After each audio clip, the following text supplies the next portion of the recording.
Bonjour et bienvenue dans Tête en l'air, l'émission de Coiffe et Perruque Stories qui porte son regard vers les icônes du monde de la coiffure et sur l'histoire de la culture de la coiffe.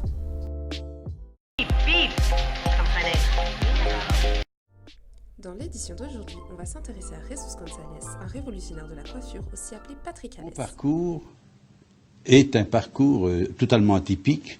J'ai d'abord été une espèce de fou. Quand j'ai appris mon métier, moi j'étais apprenti coiffeur. C'est un métier, vous imaginez ce que ça représente. Il n'y a pas peu de métiers comme ça. Rendre la femme plus belle. C'est un métier fabuleux. C'est lui qui nous permet aujourd'hui de réaliser le seul et l'unique brushing. Sans lui, on en serait encore à utiliser des casques chauffants et des bigoudis. Vous imaginez ?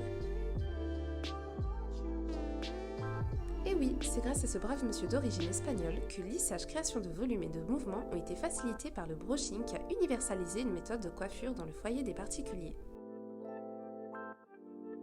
Il fonde en 1969 Alès Group avec les laboratoires Phytosolva, une entreprise française qui s'est spécialisée dans la conception, la fabrication et la commercialisation de produits de soins cosmétiques et capillaires à base de plantes.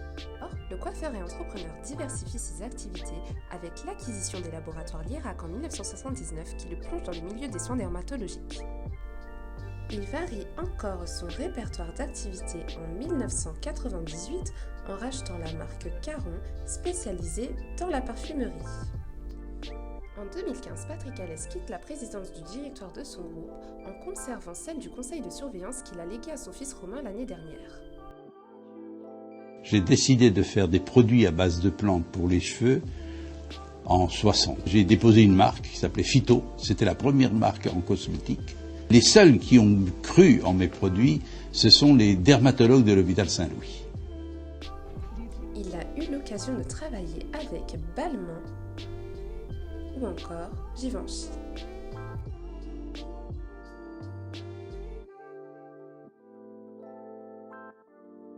Icône dans son domaine, il côtoie même les grands noms de la coiffure tels que Jacques Desange ou encore Jean-Louis David.